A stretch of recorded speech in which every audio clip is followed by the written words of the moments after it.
Welcome to our Heritage Works. Today's video is a little different for us.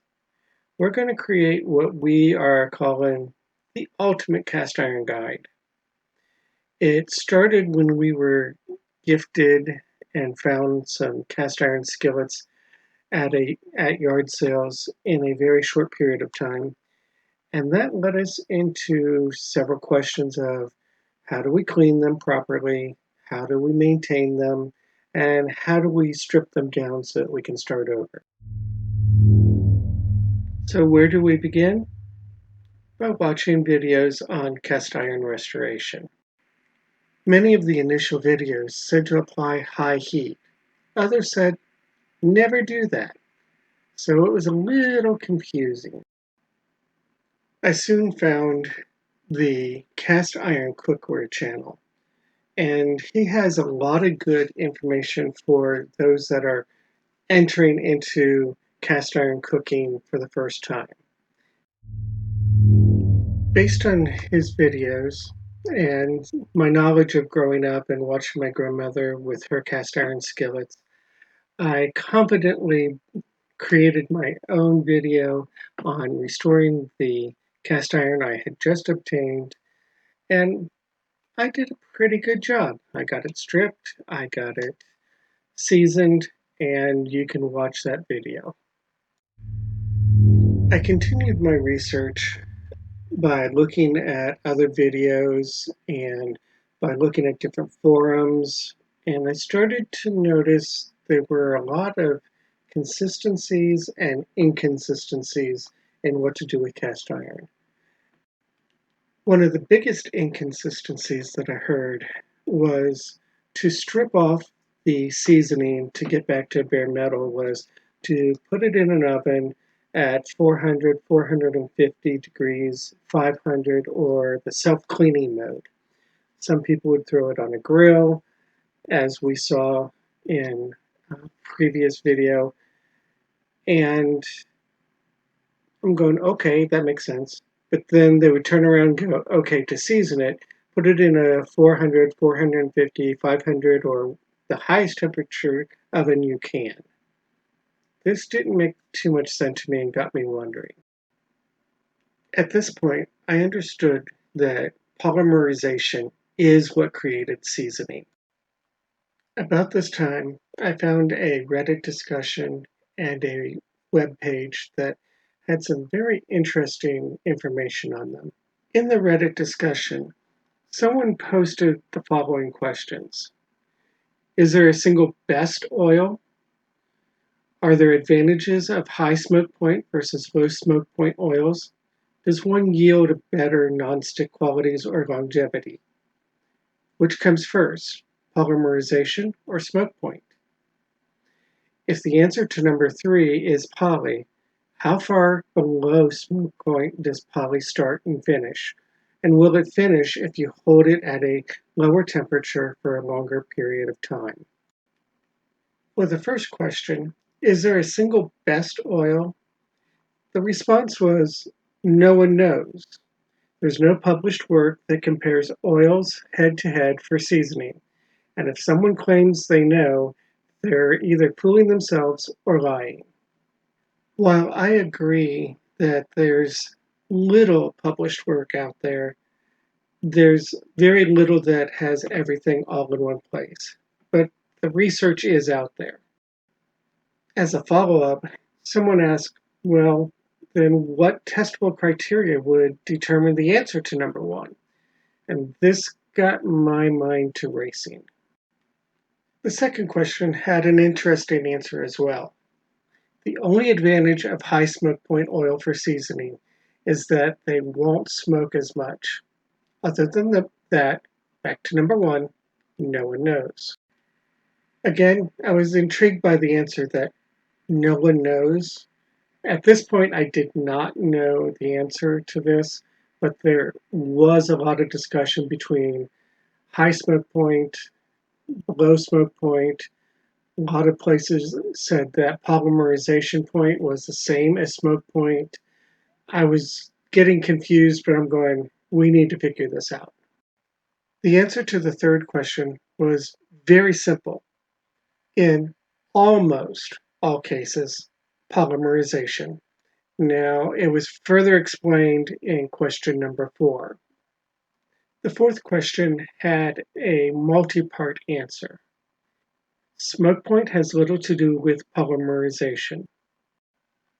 Technically speaking, polymerization can proceed even at room temperature, but for most oil, that could take years or more. So we increase the temperature to speed up the process. Theoretically, for every 10 degrees Celsius increase in temperature, the reaction rate doubles. Smoke point of most oil just happened to fall in the 400 degrees Fahrenheit to 500 degrees Fahrenheit range.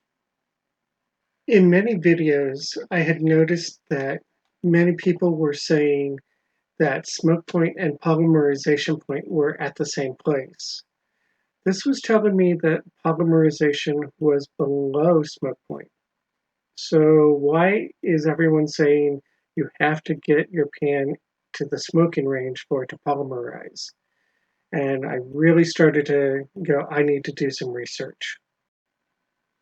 On the cast iron collector forum, someone was asking about what temperature do you need to polymerize at?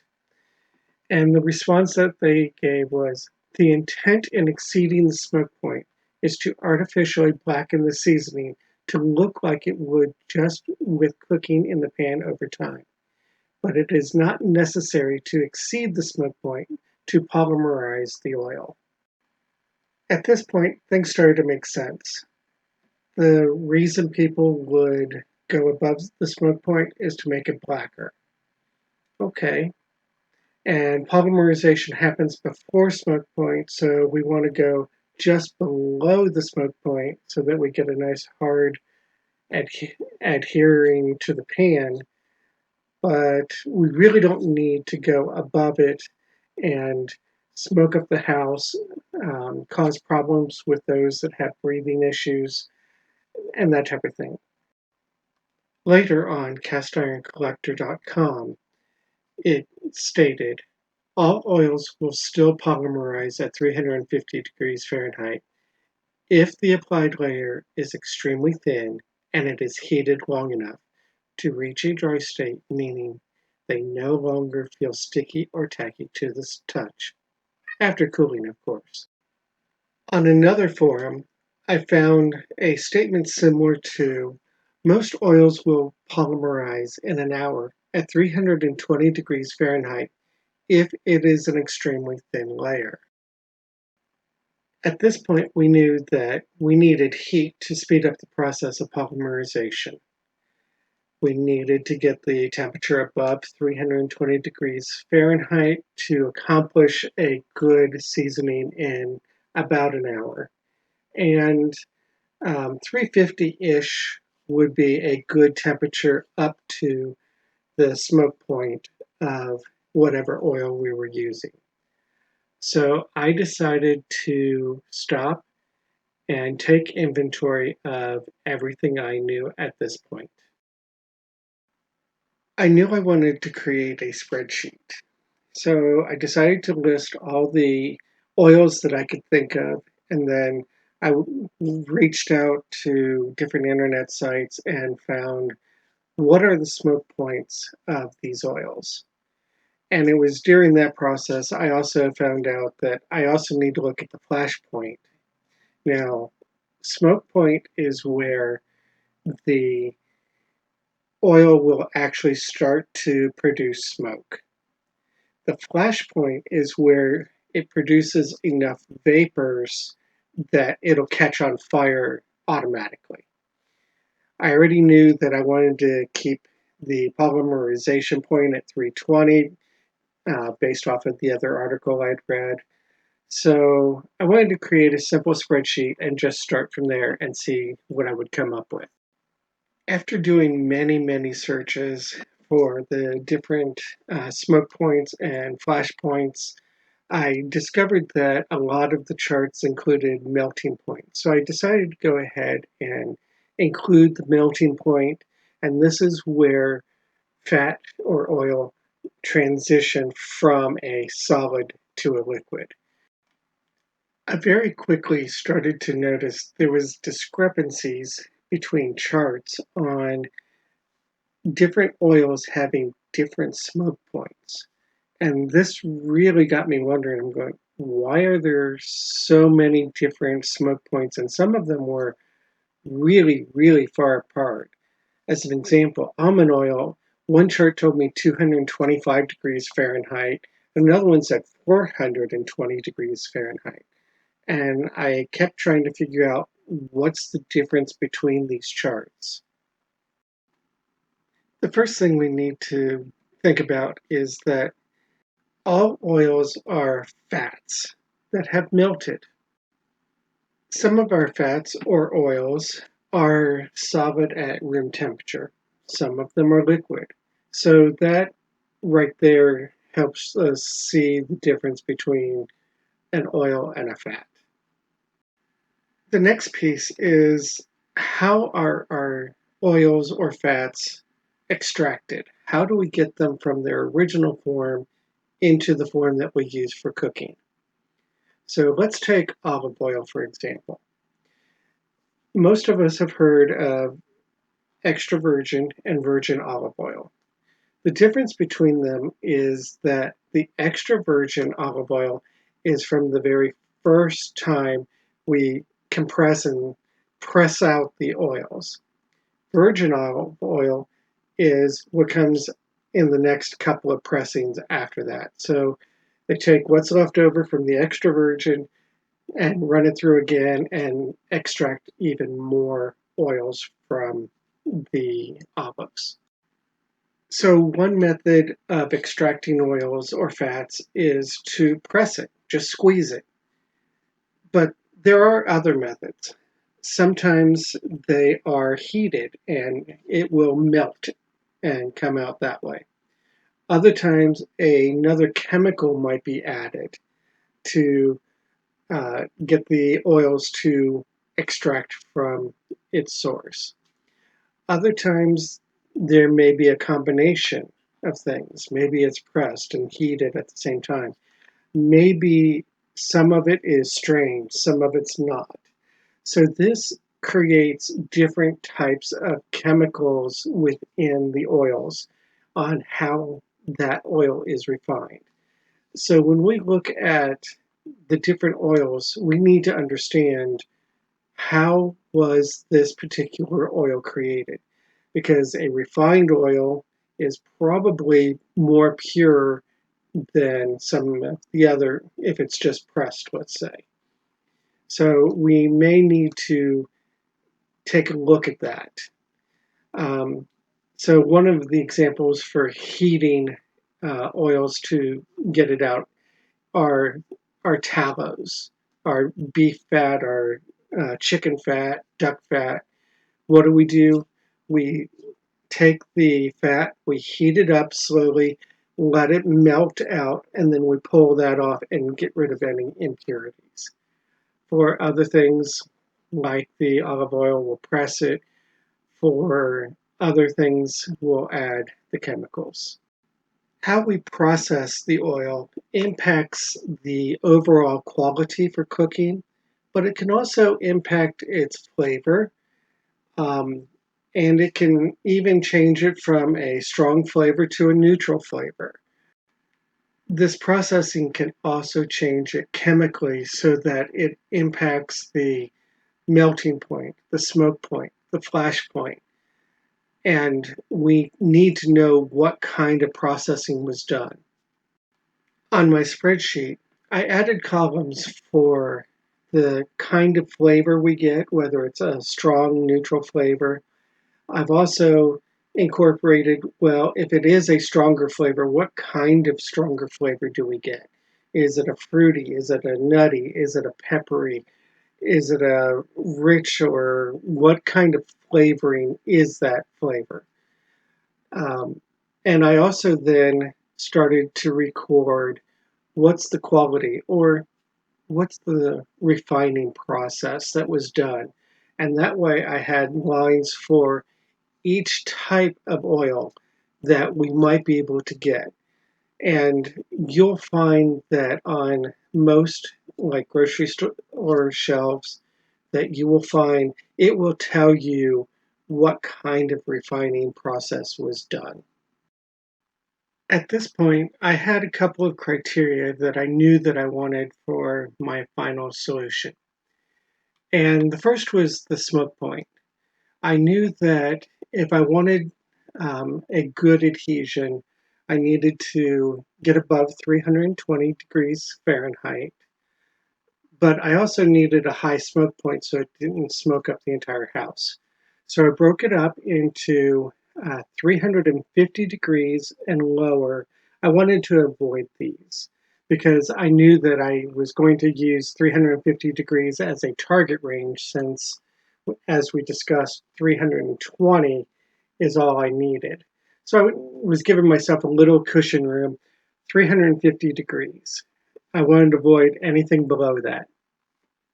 But then I wanted to go anything above 400 would be ideal. So I broke this up, and anything that was over 400, I marked in green, going, yes, this would be a good choice. In red, anything that was below 350, and anything in between, I marked as yellow as it's a maybe, it could be. Similarly, I also marked the flavor. So if it had a strong flavor, I marked it in red. If it was a neutral flavor, I marked it in green because I didn't want any kind of flavoring being imparted into the food I was cooking. If it was a medium flavor, I marked it in yellow as yeah, it's okay. And so I started then creating my chart. Even with all this information, I still knew I was missing something. And that was, what's it doing chemically? What is chemically the best? How is it holding on? What makes it better? So I knew I could narrow this down a little bit further. And that's when I found the following article. This article had several things that I knew I disagreed with, but it also had some information that I had not seen before, or at least not presented in this way. And I wanted to quote something from it, which says, it does matter which oil you use. Um, and it said, here are some hints. What oil do artists mix with pigments for a high quality oil paint that dries hard and glassy on the canvas? What oil is commonly used by woodturners to give their sculptures a protective, soft sheen finish? It's the same oil. Now, what is the food grade equivalent of this oil? The oil used by artists and woodturners is linseed oil. The food grade equivalent is called flaxseed oil. This oil is ideal for seasoning cast iron for the same reason it is an ideal base for oil paint and wood finishes. It's a drying oil, which means it can transform into a hard, tough film. This doesn't happen through drying in the sense of losing moisture through evaporation. The term is actually a misnomer. The transformation is through a chemical process called polymerization. The seasoning on cast iron is formed by fat polymerization. Fat polymerization is maximized with a drying oil, and flaxseed is the only drying oil that's edible. From that, I deduced that flaxseed oil will be the ideal oil for seasoning cast iron. I disagree with her that flaxseed oil is the only oil that can be used.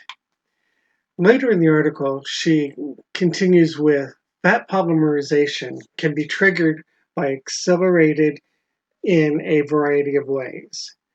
As best as I can tell from my reading, the cast iron seasoning process is an example of radical polymerization. The process is initiated when something causes the release of free radicals in the oil. The free radicals then cross-link to form tough, hard film you see in a well-seasoned pan. So what is the something that initiates the release of free radicals and fat? Iron for one, heat, light, and oxygen for some others.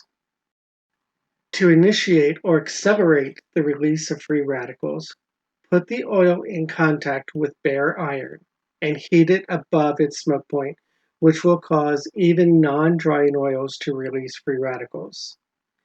I haven't defined free radical or crosslink because that gets into the details of chemistry that you don't need to understand to season a cast iron pan. All you need to know is that the molecular structure of the oil changes and becomes something else, something tough and solid. The process is initiated with the release of free radicals, which then become cross-linked, creating a hard surface. By the time the seasoned pan comes out of the oven, there are no more free radicals. Again, I disagree with her that you have to get above the smoke point. The free radicals will happen at a lower temperature. You can be under the smoke point. But otherwise, I started to understand what was going on. You needed an oil to basically, when you heat it up, it starts to chemically give off a bond that reacts with the iron. Now, that chemical process of interacting is called polymerization. To give you a oversimplified view of what's going on, let's think about a bunch of people lined up in a line. Now, tell them, hold hands. And what you're going to find is that some people will hold their pinkies together, some will interlock their fingers together, some will have a much stronger, like an interlocking hand over hand type of lock. Those are ways of bonding or linking to each other. You have basically the same process going on with polymerization. With the heat, you are telling the oil and the iron to line up with each other and hold hands. So let's go ahead and start holding our hands together. And the more we grab a hold or the stronger our bond is, the better the process is, the stronger the line is. Now, the stronger that the line is means we have a better um, coating on our iron, on our cast iron. Now, think about it if you could grow extra arms and then hook up not just one arm on each side, but two arms on each side. And that chemically is what's happening. You've got some that will have one set of arms, and you'll have others that have two sets of arms that are connecting to each other. And that will then make either stronger or weaker bonds. That is the chemical process, very oversimplified, of what's happening with polymerization. So we are looking for strong bonds between the chemicals in the oil and the chemicals in the iron in the cast iron.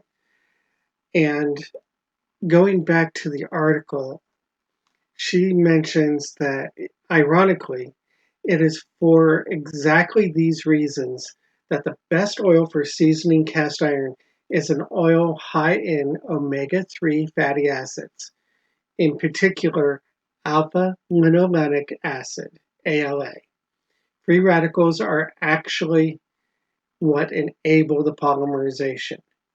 Drying oils, which produce the hardest polymers, are characterized by high levels of polyunsaturated fatty acids, especially the omega-3 fatty acid ALA.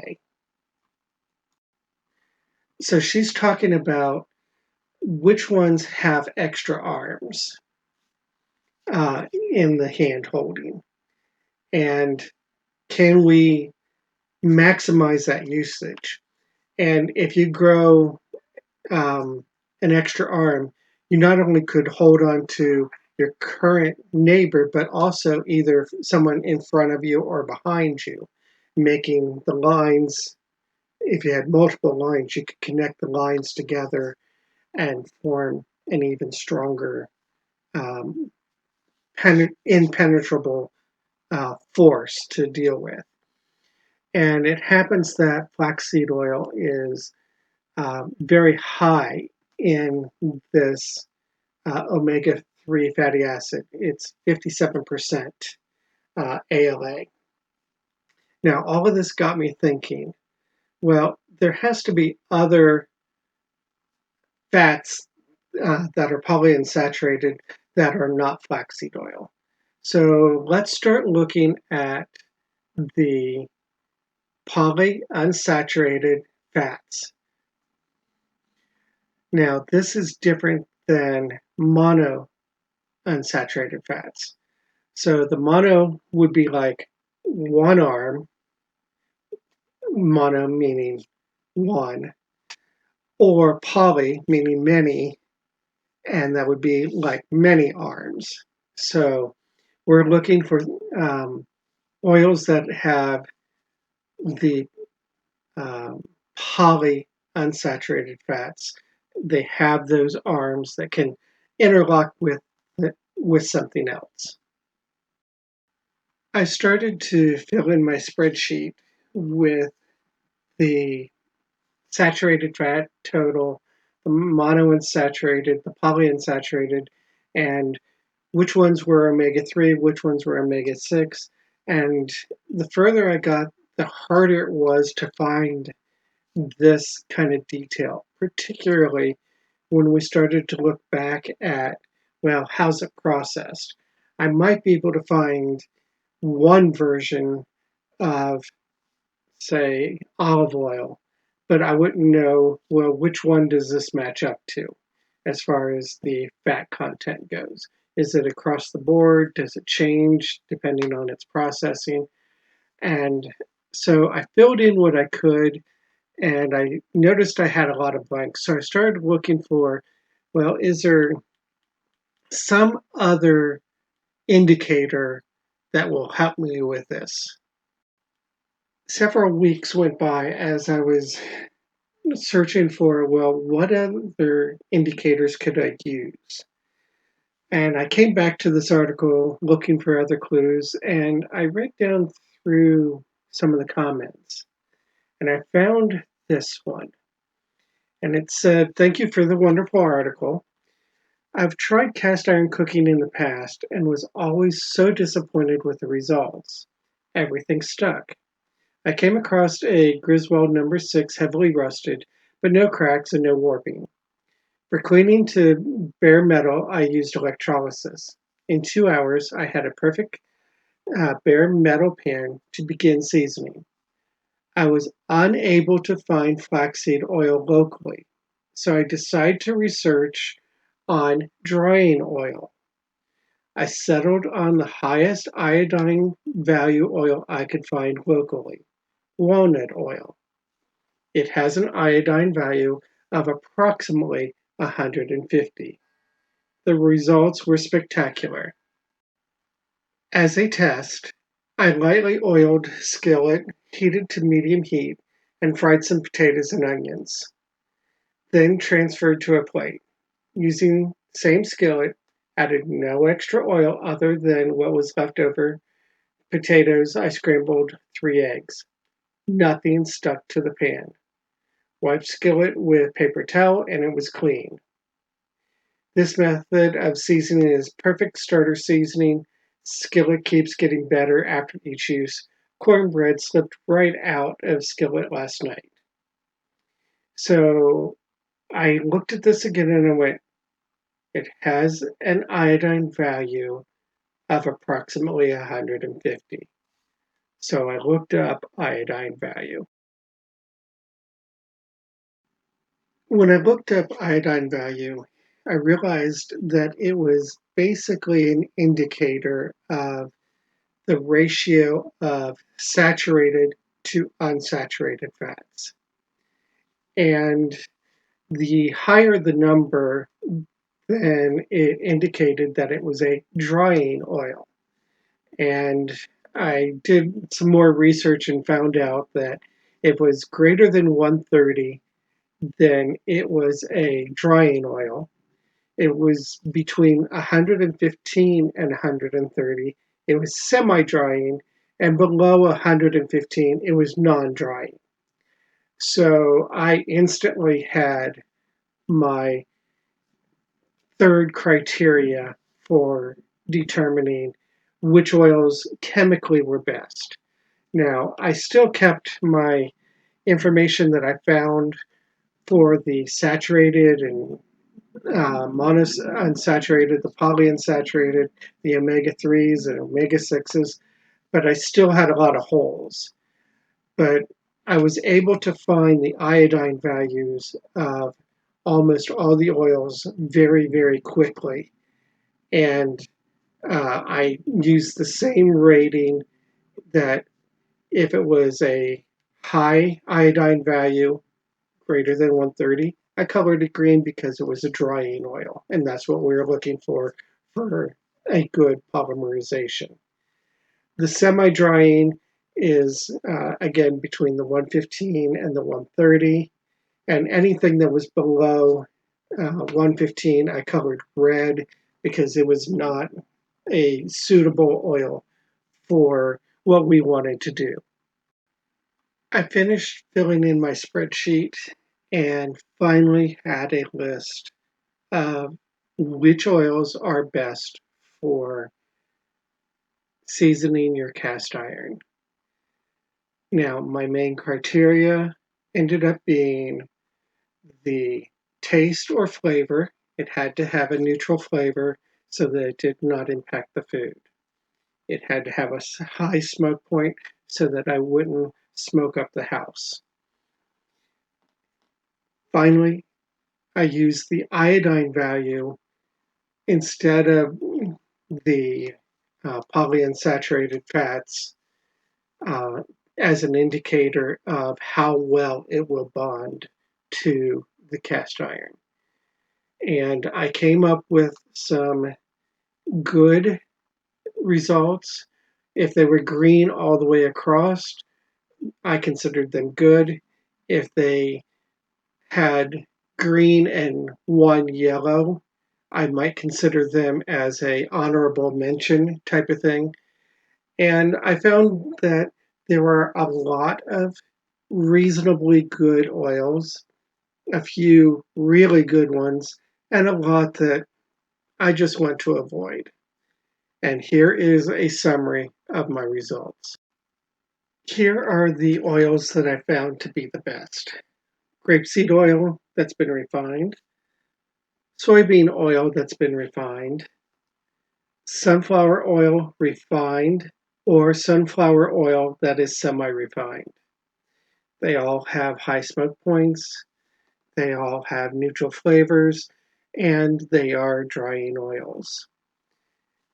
Now, you'll notice that flaxseed oil did not make the top list. The reason is that the saturated fats that are in flaxseed oil are mono unsaturated fats versus polyunsaturated fats. So the difference is that you have basically one arm holding on versus many arms holding on to each other when they form their links. And so what happens is flaxseed oil over time will tend to flake and it will come off and chip. It'll look a little bit like layers of salt or slate coming off of your pan. And that is why it did not make the top list. Now, we also wanted to give multiple oils because of different allergies. We didn't want to just say, this one is the only one that you can use. We wanted to mention all the ones that are, here are the best ones that we could find. And here are our honorable mentions. They're avocado oil that's been refined, different versions of canola oil, coconut oil, corn oil, cottonseed oil, flaxseed oil, lard with an asterisk, shortening, specifically Crisco blend, not just any brand, but it had to be Crisco. It was designed for this type of purpose. Soybean oil, sunflower oil, and vegetable oil. I want to talk about each of our honorable mentions just to give more information and explanation. For the avocado oil, it is not the greatest drying oil, so it's not going to have a very good bond, but it can be used. It's a neutral flavor and it is a very high smoke point, so you can use it. It's just not going to hold on very well, and it's going to come off fairly easily. Canola oil, and it really depends on the way it's processed, but if you get the refined canola oil, you're going to have a good bond and or a reasonable bond. Um, it's going to hold on better than the avocado oil, but not as well as some other things. Um, and it's going to do all right. Coconut oil I have used, and I can tell you that its iodine value of being really, really, really low um, is actually a reasonable coating, but it does not stick very well. It will come off when you're cooking. If you're okay with coating and recoating, go ahead and use coconut oil. It does have, once it's refined, it does not have the strong coconut oil flavor. It is neutral, so you can try it. Corn oil is pretty good, but um, there is a few things that would be a little bit better, and I'll talk about that in a moment. Cottonseed oil, I don't even know where you can find cottonseed oil, but if you have it and it's edible, I'm not even positive how edible it is. You could use it. It's probably expensive, not well worth it to me. Flaxseed oil, we've already talked about that it does flake. The other thing is flaxseed oil is expensive. So why not go with, say, the grapeseed oil, which is much less expensive and gives you a great finish to begin with. Lard is a little bit interesting in that it has been used for years and you can use it, um, but it's not going to give you the best results.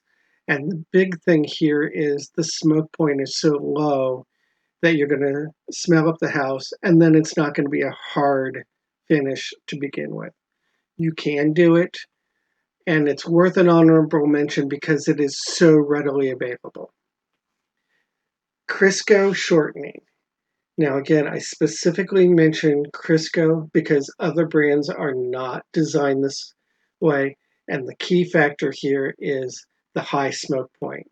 Many of the other shortening brands do not have high smoke points, and it does a reasonable job of holding on. It's just not as hard as some others. And in fact, in some of my videos, I've used the Crisco shortening, and it does okay.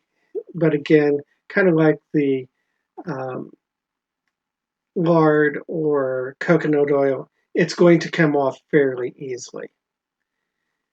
The soybean oil, a lot of people are allergic to soybeans, and the downside to it is its smoke point. If it wasn't for the smoke point, it would do a great job. And for a while, some of the manufacturers used soybean oil as a pre-finish in the factories. Sunflower oil, there's a slight difference in refining process that gives you the same quality, but it does impact the smoke point. Again, it will give you a good finish, but it's not going to hold on very well. And finally, just common vegetable oil. And that is typically a combination of corn oil, canola oil, and maybe sunflower oil or something like that. So it becomes a fairly good high smoke point, neutral oil. You're just not guaranteed to get as hard of a finish, and so you may end up having to season it more often than you like. But they're all good oils to use, and if you have an allergy to one or the other, or the price is prohibitive for some of them, then choose something else from the list. I wanted to take a moment to talk about one thing that's on my spreadsheet that is not an oil, it's a wax, and that's beeswax. Now, the reason I wanted to mention it is because it is a filler for a lot of the chemically or commercially available products. They'll mix beeswax with some other oils like maybe canola oil or grapeseed oil or flaxseed oil and make a blend and sell that as a seasoning paste or wax. Now, what beeswax is an edible wax, and you can use it for seasoning. The biggest issue with it is that it has a very low smoke point, so you will get smoke for this.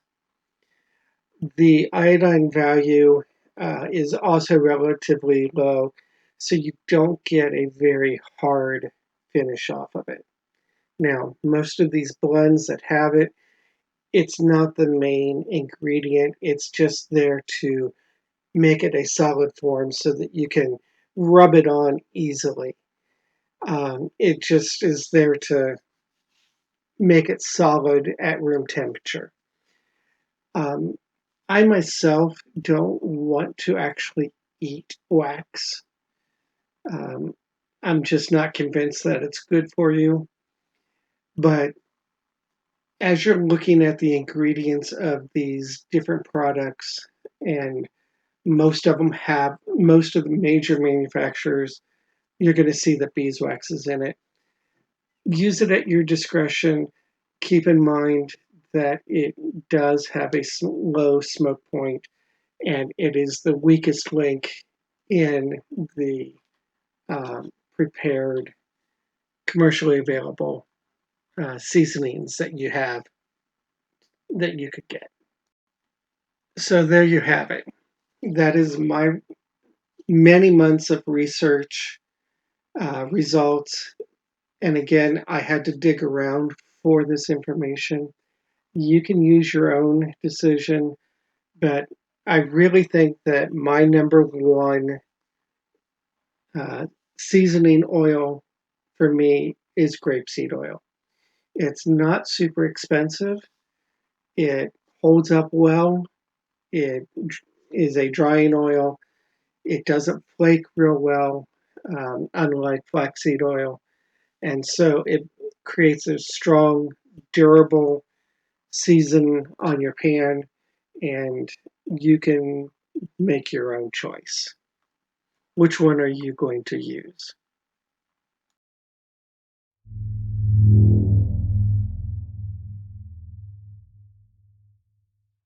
Up to this point, we have been talking about cast iron skillets, like the one in the center. But the ones on the left and right side are also cast iron. The one on the left happens to be an enameled cast iron, and the one on the right, someone has taken their skillet, flipped it around so that they could use the bottom for a painting. But there are many other things that can be made from cast iron. Here we have some trivets. Now, the one on the left is seasoned, the one in the middle is painted, and the one on the right is enameled. If you have a hot skillet or a hot pan and you need to set it on a counter or a table, but you don't want to burn it, all you have to do is put a trivet down and it provides a protective layer between the pan and the countertop surface or the table surface. Cast iron has also been used to make different kinds of stoves. The stove on the left and on the center are old ornate heating stoves. They would be used similar to a potbelly stove to heat up a room. You would have found these in congregational churches, in schoolhouses, homes as your primary heating source. Similarly, in the upper right corner is a modern day heating stove, and it is currently commercially available. Now, in the lower right corner, we have a cooking stove, and the frame of this stove is made out of cast iron. On the top left, we have a lamp whose frame was made out of cast iron. On the top right, we have some bookends. And on the bottom, we have some clothing irons, which you're probably more familiar with. Cast iron has been used to make toys, pot lid handles, decorative wall plates. Cast iron can even be used to make tractor seats, bells, water pumps. On the left, we have two less common items, cookie molds and tea kettles. On the right, we have what is called a bean pot, or modern days we might call it a Dutch oven. Some of the original bean pots would have had legs on them and would have stood over the open campfire. Some of them do not have legs and are designed to go on top of a rack over a campfire. Some, like this one, has a handle where it can be placed above a fireplace or a fire in a fireplace on a hook. So there are many different versions of bean pots. Cast iron has also been used to make smelting equipment, whether it be a pot or a spoon or a pouring spout. And this has brought up one caution. You should always test your cast iron to make sure that it does not contain lead. The reason is some people couldn't afford a separate smelting pot or spoon, and they would go ahead and use their cast iron skillets or pans.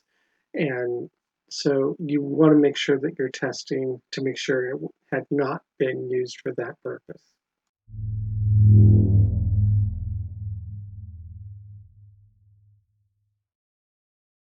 Why do we even season our pans? The short answer is rust. All ferrous materials will rust if they are left unprotected. There are many ways to protect metal to keep it from rusting. Seasoning just happens to be one that works with cooking because it uses a fat or an oil to do the protection. Another food safe way of protecting your cast iron is with enamel. Enamel is a coating that's put on the cast iron. It's made up of either glass or porcelain and is able to withstand higher heat than some things by themselves. The good news about enameled, like Dutch ovens and the like, is the inside is also coated, and it's great for like high acid foods where your regular cast iron can't stand up to that. Not everything that is coated with enamel is for cooking directly. As an example, the trivet on the side, while it is enameled, it's more there for the color and the look of it rather than being able to cook with it. Let's take a closer look at these enameled pieces. On the left, we have a Dutch oven. Now the top, the lid is on, and the bottom, the lid is off. if you take a closer look, you'll notice that the handle is made of some other metal that is not needing the enamel. But in the bottom, all the way around the inside is completely enameled. At the top of the rim, you'll see a piece of plastic. There are four of those, and those are there to hold the lid up while it's in storage so that it doesn't rub. The rim itself is black. It is the only part of this enameled piece that is exposed cast iron. On the top right, the cast iron is exposed on the cooking surface area, while the handles and the back of it is enameled. On the bottom, the skillets are 100% enameled. Only the exposed cast iron will be seasoned. Everything else will not be seasoned. Some other methods of protecting your cast iron or cast iron in general that do not involve heat include painting and powder coating.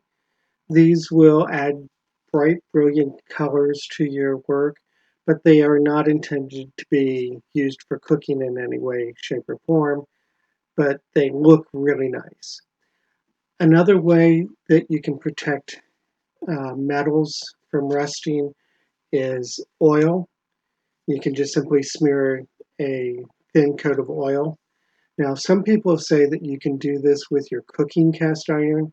Just wash it, put a little coat of oil on it, and wait till the next time you use it, and then wipe it off and start again. I don't recommend that particular method.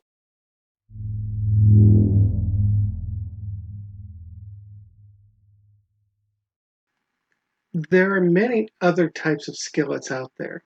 These include nonstick, ceramic, stainless steel, hard anodized. Now, we're not going to talk about those, they just aren't relevant to this discussion. But carbon steel is something we might want to take a look at real quick. Let's take a look at these two skillets. The one on the left is a carbon steel pan. The one on the right is a cast iron steel pan. Let's first discuss how these pans are different. Carbon steel skillets are made up of 1% carbon and 99% iron, whereas the cast iron is made up of 3% carbon and 97% iron. Carbon steel is constructed by having big sheets of the raw material laid out and then pressed in a giant press, and then the handles are pressed and then they are riveted together. Cast iron is made by taking the molten form of the material and pouring it into a mold, and it forms the pan part and the handle all together. Carbon steel is lighter and heats up faster. Cast iron is heavier and slower to heat up. The seasoning on carbon steel is weaker than it is for cast iron. And that means that the carbon steel has to be more readily maintained than the cast iron does. Carbon steel tends to feel more non-stick than its counterpart in the cast iron. Because of the way the different pans transfer heat, the carbon steel has a longer handle to give you more time before you start to burn your hand, and the cast iron has a short handle compared to the carbon steel.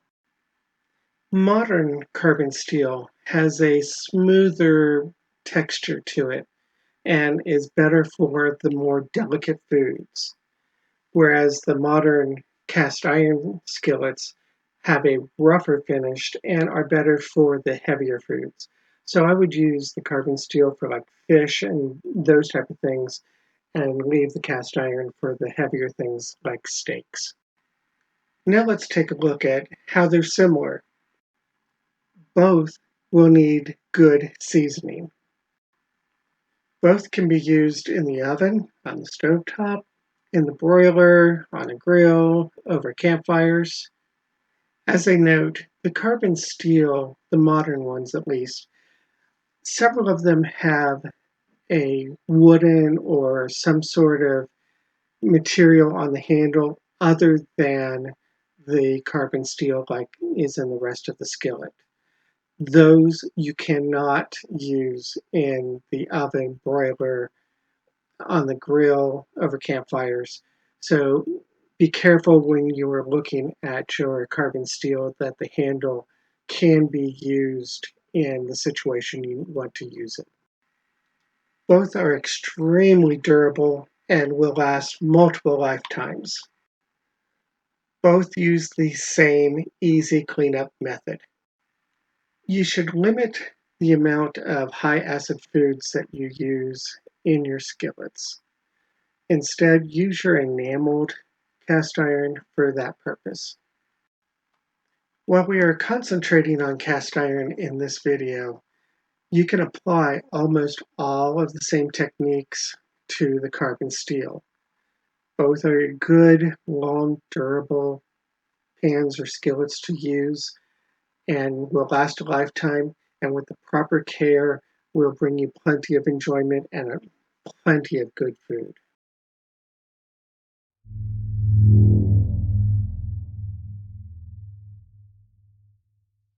So you decided that you want to take the plunge and have cast iron as part of your cookware.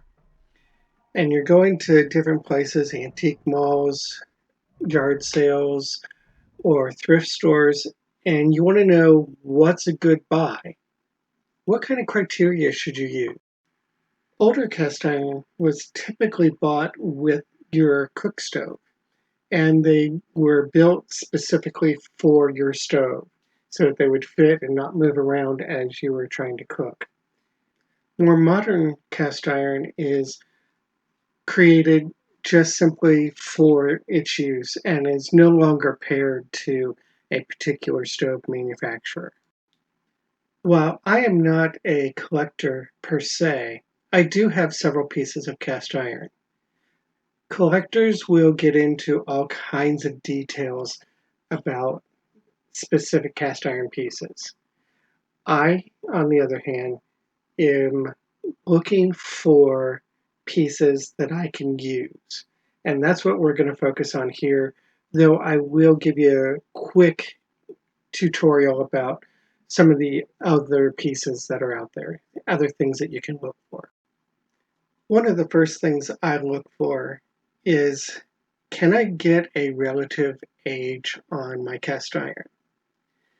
If your cast iron has made in stamped on it somewhere, then we know that it was probably manufactured after 1960. Vintage is considered anything before 1957, and there are a lot of telltale signs on the cast iron itself about how old it is by the shape of things and markings that are on it. Some of the oldest pieces that are commonly available have what is called a gate mark.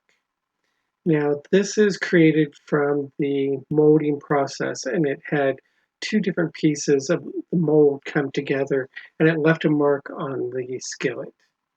These skillets were manufactured in the mid to late 1800s, maybe as early as some of the early 1800s, and fell out of favor around the 1900, 1920 range.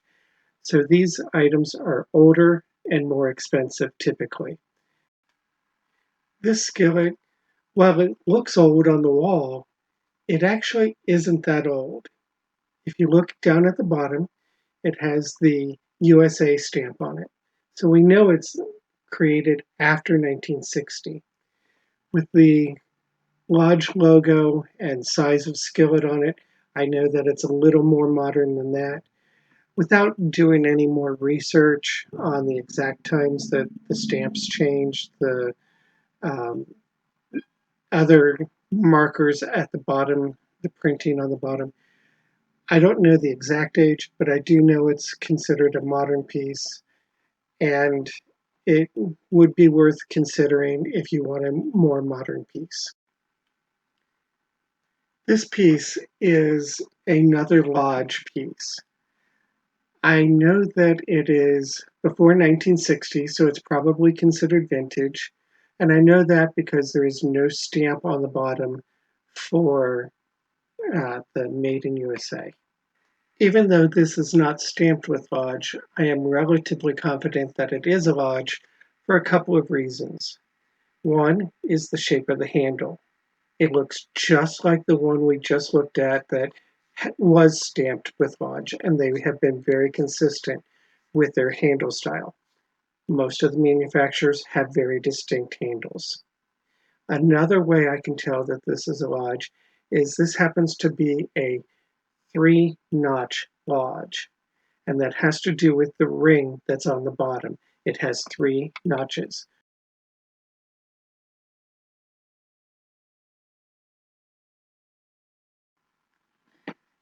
These two skillets are made by Griswold. I can tell that by the logo in the center. It's the cross with the word Griswold across it. Now, I can tell that the lower one is a little newer and the top one is a little older. The reason I know that is the lower one has the Made in USA, again, after 1960-ish, and the top one does not have any kind of Made in. Also, the lower one has a number 7 on it. It's upside down in the picture at the bottom of the skillet. It tells the size of the skillet, and in the top one, it actually has the words written out. Now, those markers can be used to help date when these skillets were manufactured. There are plenty of websites available that have the information on how to date based on those different stampings. While we have already seen this particular skillet, I would not purchase this for cooking. The reason? It's been painted on. If I tried to use it for cooking, I would have to destroy the painting that's on it. Now, if I wanted it as a decoration in my house, that would be a totally different reason to purchase this particular one. Let's take a look at these two pieces. These two pieces are really gunked up. They've got something flaking on them. Would you do these? Would you take these home? I would at least give them a second look because what I'm seeing is very old, very thick seasoning. The one on the left might also be rusted, but from what I'm seeing, it just looks like very, very, very old and very, very, very thick seasoning. I wouldn't know until I put it in a tank and tried to get it off to know for sure.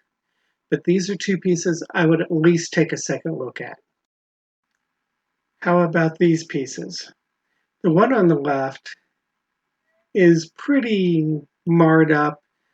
The one on the right, the top is the before and the bottom is the after. I actually restored this one, and you can see how well it came out. I would consider the left one. The one on the left has some surface rust, but nothing major, and it has some stuff that would probably wash out, so I would at least think about it. One on the right was done for a friend of mine, and I probably would not have bought it myself for one reason, but it did turn out okay.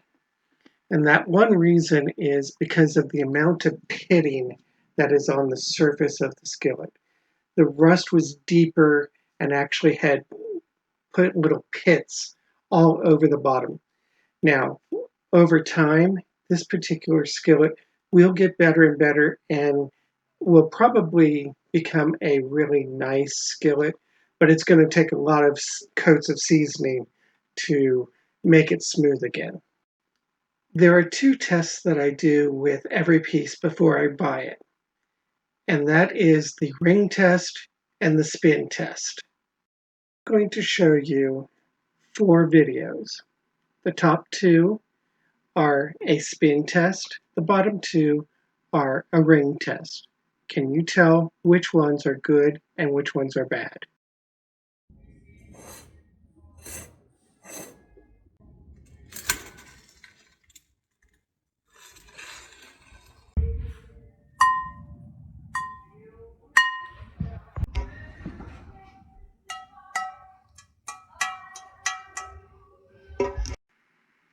For the spin test, you do not want your skillets to spin. If they spin, it means that the skillets are warped. Warped skillets do not perform well. Things will run to wherever the warp is. For the ring test, you want the one that sounds more like a bell. If it just sounds metallic, then you don't want it. It means there is a crack somewhere within the piece. If you have a crack, it can no longer be heated up, and so those are the pieces that you would want to use for your art projects or decorations or those type of things. Let's take one more look at those videos. See if you can tell the difference.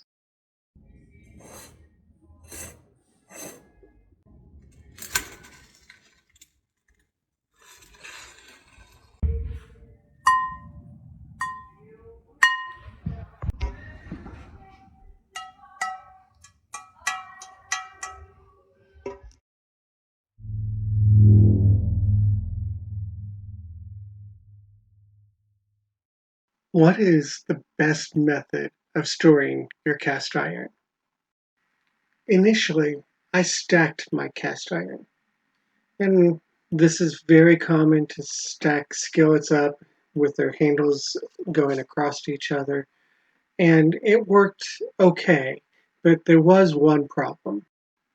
At the point where the top handle hit the bottom pan, it would scrape and scratch, and ultimately it would go through my seasoning clear down to the bare metal. To protect against this, I could have put a piece of paper towel or a cloth or something in between my skillets just to keep them from rubbing, but I opted to do something different, but it is common just to put something in between the skillets so that they do not touch.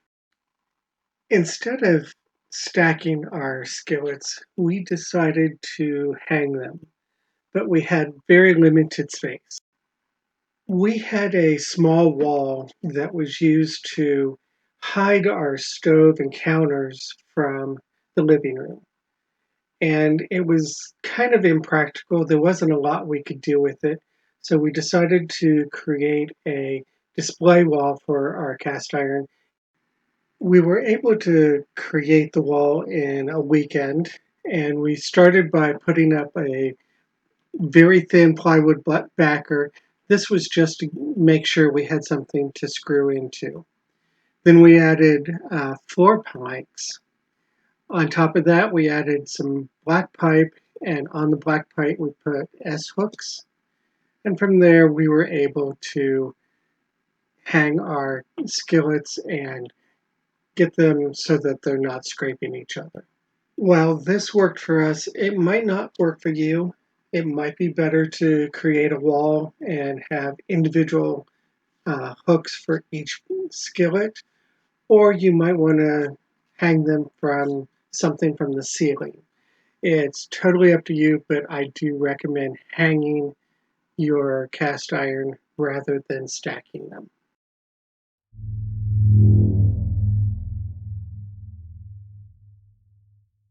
So, what makes cast iron skillets have that nice deep black color?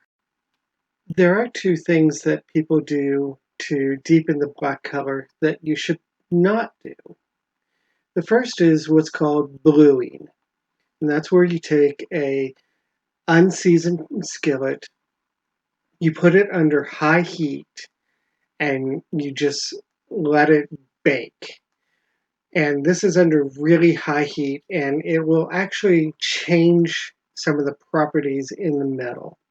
This is not recommended because it will warp your skillet and make it unusable. The second thing that a lot of people do that they should not be doing is actually hitting the smoke point while seasoning. The reason you do not want to do this is those particles, which are carcinogens, it's the oil breaking down, gets trapped in the seasoning. So you're trapping in carcinogens into your seasoning, and every time you cook, your food is going to be up against carcinogens. That's just not a recommended thing to do. That does not mean you cannot have some beautifully black skillets in your collection. It just means you have to do different things. Let's take a look at this skillet. You'll notice the darker section towards the bottom right and the lighter section towards the top left. This is because I took a skillet that had been seasoned and then I put it in my bath, but I did it in such a way that not all of the skillet was submerged. So some of the seasoning got stripped off and some of it stayed on. The dark part at the bottom is where the seasoning stayed on. The top part is where it came off. So just by adding layers of seasoning, your skillets will darken up over time. These skillets that are hanging here obviously have two different colors. The front one is a more copperish brown, and the two in the back are definitely darker, closer to the black that we like to see. The difference between these skillets is actually only one item, and that is which fat or oil I use to season with. The front one was seasoned with lard. I was happy with it. It works, and it's an old time thing, and it has a nice nostalgia to it. But the back two were actually done with grapeseed oil. You remember, grapeseed oil is our recommended oil, and it really does impact the color and the durability of your cast iron. So, which oil you use actually will impact its color. Let's take a look at what happens when we season a skillet. So, on the very top line is where we have a bare skillet with no seasoning at all on it. The second row is where we've got an initial seasoning. We've not cooked on it, it's just simply seasoning. Then what happens is we start to cook on it. And you'll notice that orangish layer, which represents our oil or fat that has polymerized and is sticking to the surface of our skillet. We will occasionally, when we cook, not get it perfectly clean. We will not get every crumb, every little piece of food debris off of it. And as we move forward, what happens is that gets trapped and then is covered by other layers of seasoning, and it gets trapped in there. Food particles are notorious for browning or burning. That's the carbon that's in it. And so what happens is when you have food particles inside your seasoning layer, it will burn, it'll be used up and turn black, and then it's coated with another layer of seasoning. And these will give you those dark spots that you'll see around your skillets. The better job we do at cleaning our skillets when we're done will minimize the amount of food particles that are stuck inside. Eventually, some will get stuck. It's just going to happen. But hopefully, we're going to minimize that. And we'll talk more about how to do that later. But one of the things that will happen is if you notice as we're building up seasoning, the layers are going to end up getting flatter and flatter on the surface. And what that's going to do is almost create a mirror effect.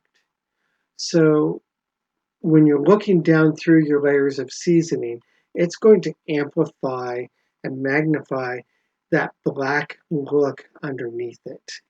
This also actually helps the way your cast iron looks.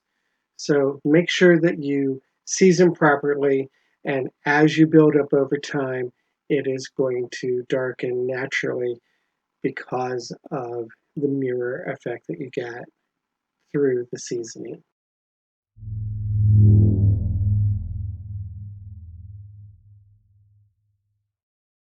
You've been looking around and you've finally found a skillet that you think would be good for restoration and use in your own home. So, what can you do to get all the seasoning and all of the crud off of it? There are basically three methods for stripping your skillet back to the bare metal. The first is very high heat. You burn it off. The second is a lye bath, and a variation of the lye bath is the easy off in a bag method. And the third method is electrolysis. In the high heat method, you're burning off all of the items that are stuck to the bare metal. This is the seasoning, any cooked on food, any other particles that may be on there. Now, the question I have is, do you really want to run this up to such a high heat that you're going to burn stuff off and probably warp your pan and ruin it? To me, this method just doesn't make a whole lot of sense.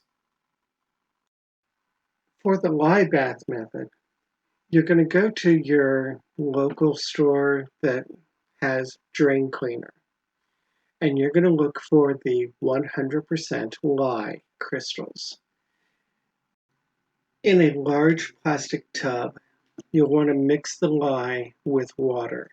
It is approximately 5 gallons of water to 1 jar of the household lye, as you see here. You will want to submerge your skillet in the water and let it set for several days. How long it's set depends on how much gunk there is on the outside of your skillet.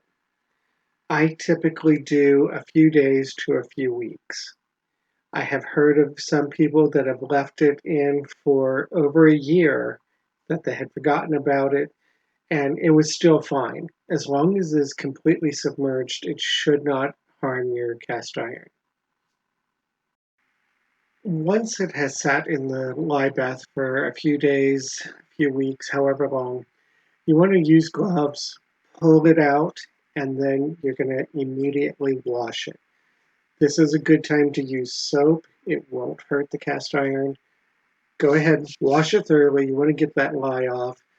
Um, and then you want to immediately dry it and then immediately season it. If you have rust on your cast iron, what you can do is take a solution of 50% vinegar and 50% water, spray it on there, and then scrub it. That will remove the rust. The lye bath removes all the seasoning and organic materials. The vinegar will remove any of the rust. Again, when you're done, make sure that you dry it quickly and thoroughly and then season immediately. You can use oven cleaner to do the same thing. Spray your skillet down, put it in a plastic bag, and let it sit. This method takes longer, but the ingredient in oven cleaner is lye, and so it will do the job just like a lye tank will. Electrolysis is similar to a lye bath, but instead of lye crystals, you're going to put sodium carbonate in the water.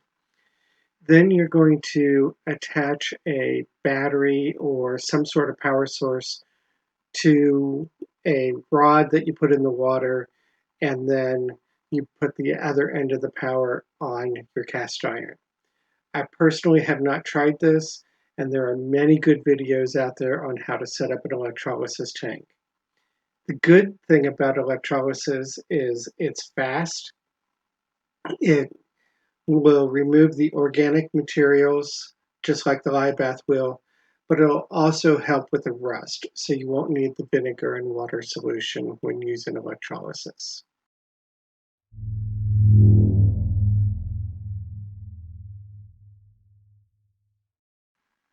After you have stripped your cast iron, you're going to need to season it. I have a full video available of this, but here are the basics. Once your skillet is thoroughly dry, place it in a warm oven. I use the warm feature on my oven. Then you're going to let it sit for 5-10 minutes, maybe up to 20, just so that the cast iron is warm all the way through. Then you're going to pull it out of the oven and apply a very thin coating of your fat or oil of choice. We, again, recommend grapeseed oil. Once you've wiped it on, you're going to remove as much as you possibly can. Then put it back in your oven and turn up the heat slowly. I normally do this in small increments of about 50 degrees at a time, and then let it sit for about 10 minutes at each increment. So I might do like 250 degrees, 300, 350, until I reach just below the smoke point of our fat or oil. You're going to let it bake for 1 hour and then turn the oven off and walk away. Allow it to completely cool by itself. You will repeat this process at least 3 times for your initial seasoning. I have repeated this process up to 6 times for initial seasoning, but I'm finding that with the grapeseed oil, 3 to 4 times is really good. I've heard some people say you only need to do it once. Others that have said you need to do it 10, 12 times. I think someplace between 3 and 6 times will give you a nice base, and then you're going to keep seasoning as you are using your skillet, and so you don't need to overdo it to begin.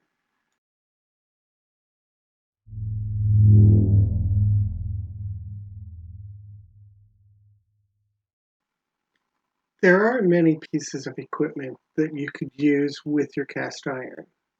Some of these help you with cleaning, some help with keeping things hot or not hot in the case of handle protectors, or they might help you um, just overall with your cast iron. Some of the cleaning items that you might find are plastic scrapers, possibly a sponge with some chainmail on it or chainmail by itself. You might find a scrubbing brick or scrubbing brushes. Those are very common to have for cleaning your cast iron. It is common to be able to find lids that fit your cast iron now. Originally, it was a little harder and they would typically be made out of cast iron, but the modern day ones are made of glass.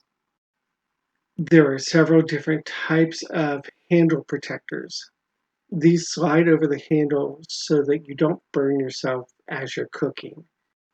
I personally like the silicone ones, but there are cloth ones available as well.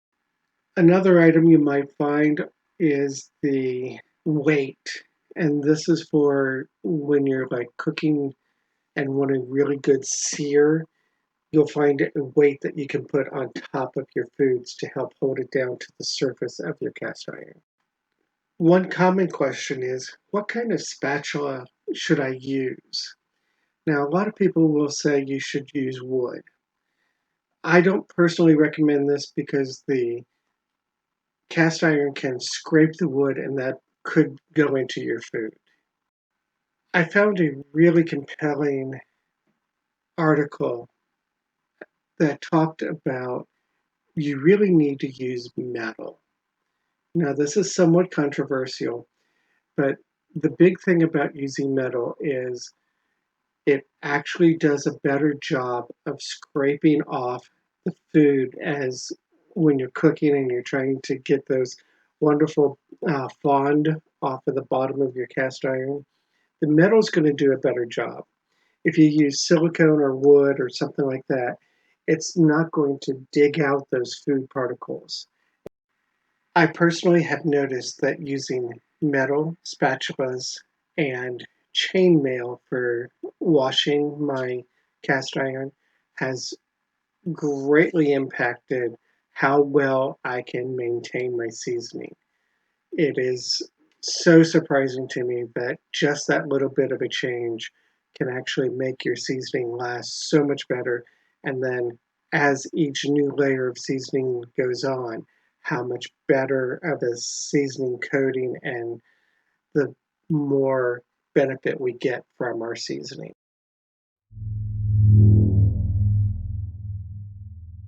Let's take a little quiz. True or false? You need to reach the smoke point when you season your cast iron.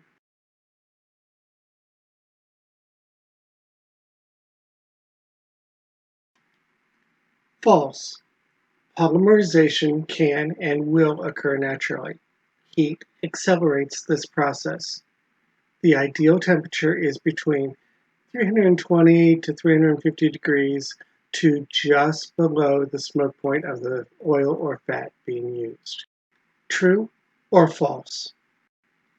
You cannot use dish soap when hand washing your cast iron.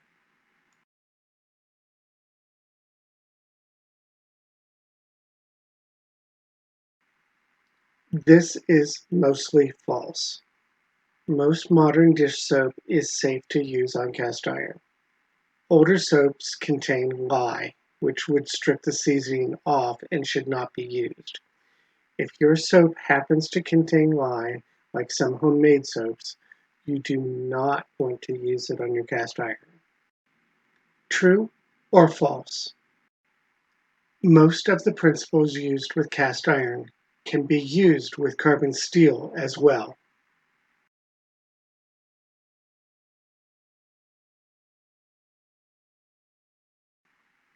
True, cast iron and carbon steel are similar cookware. Carbon steel will need to be seasoned, cleaned, and cared for in the same manner as your cast iron. Question: your skillet is sticky after you finish seasoning. What did you do wrong?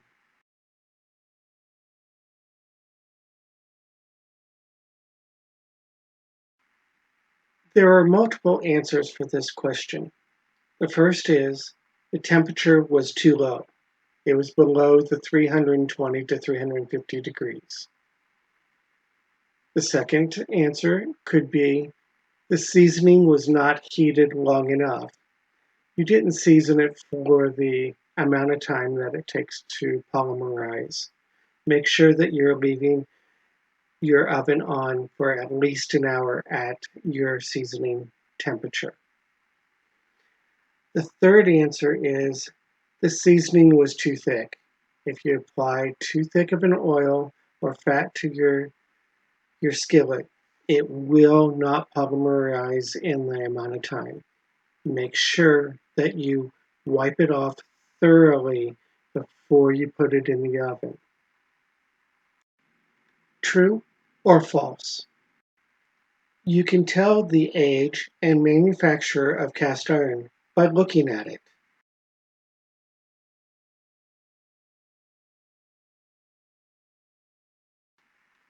Mostly true. In the US, each company had or has distinctive markings and shapes to their cast iron, which can be used to identify your cast iron.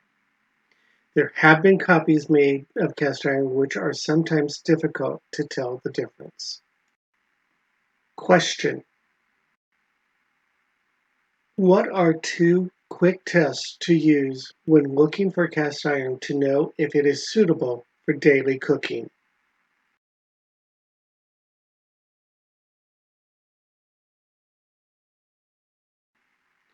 There are multiple answers to this question. The first is the ring test. Carefully hold your item by the handle and flick it with your finger. If it sounds like a bell, it is probably good. If it has a metallic sound, then it could mean there is a crack in the metal. The second test is the spin test. If the cast iron spins, it is probably warped and should be avoided for daily cooking. If it does not spin, then it is probably as it came out of the foundry and should be good to go. True or false? The purpose of seasoning your cast iron is to make it non-stick.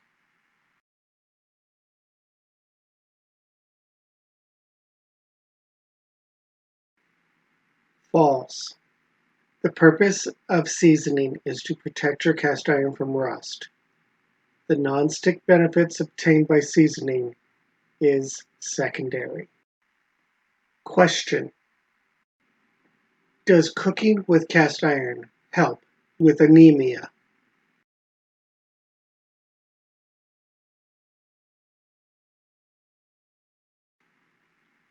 The answer is it's plausible, but not significantly. The first thing to keep in mind is that there is a barrier between your food and the iron, and that's the seasoning. So you would have to go through the seasoning before the iron would have a chance to leach into your foods.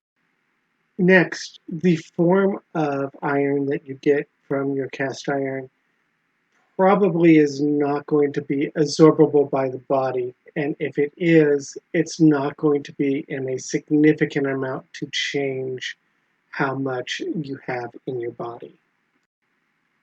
There are studies that show that using cast iron will produce more iron in your bloodstream than using other cookware, but it is not significant.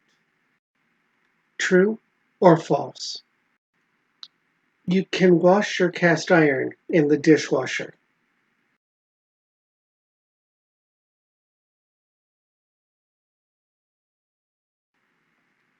This one is almost a trick question. The answer is false. Though you physically can put it in there, you shouldn't.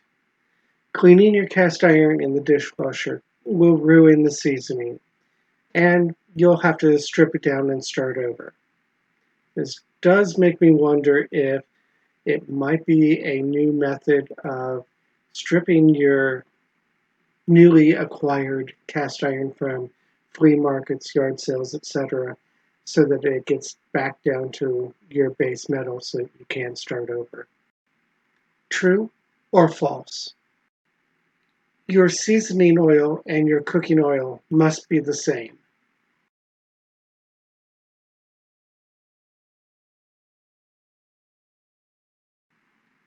False. Your seasoning oil is there to protect your cast iron.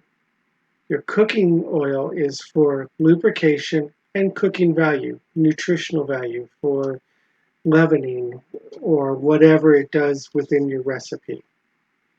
When you wash your pan at the end, you are trying to remove the cooking oil.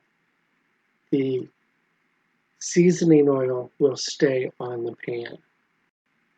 True or false? Cast iron should be preheated before use.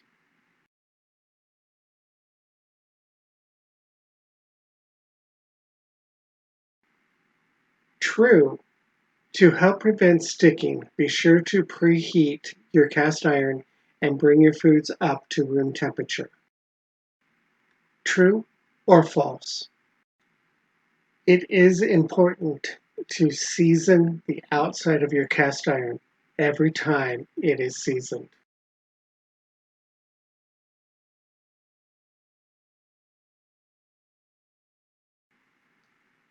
False. After the cast iron is well seasoned, you only need to season the part of the seasoning that has been faded or worn off. Over time, continually seasoning will create a surface that will become brittle and flake off.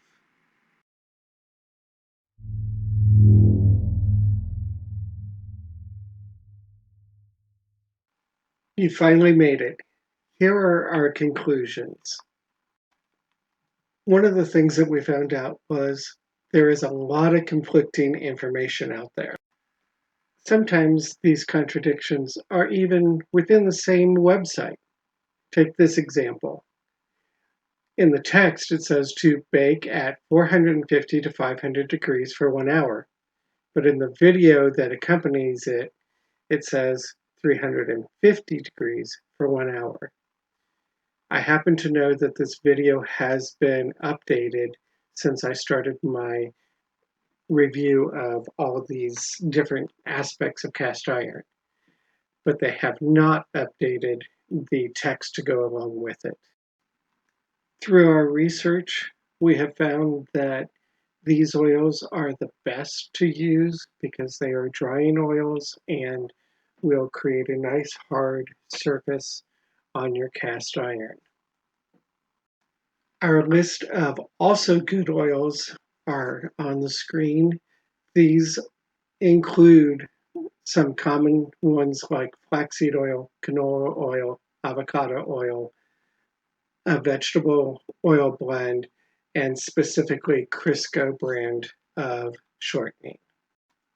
Every time that you use your cast iron, you want to make sure that you allow it to cool to the touch and then you wash it with really, really hot water. Do this until you no longer see any oil slicks on the water surface. Dry it thoroughly. Then you have a choice. If you do not have time to properly season your cast iron, use the quick method, which is place it on a burner and bring it up to a nice hot temperature. It should still be under the smoking point. You're going to turn off the heat, apply a thin layer of your oil of choice to the bottom of the skillet, allow it to sit about 5 minutes, wipe off as much as you possibly can, and let it cool naturally. Ideally, you will have time to place it in a warm oven for 5, 10, 15, 20 minutes to allow it to thoroughly get warm.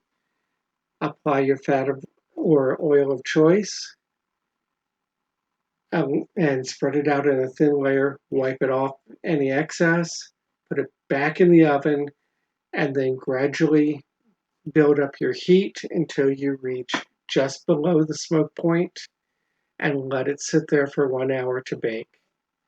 And then turn it off and allow it to cool naturally in your oven.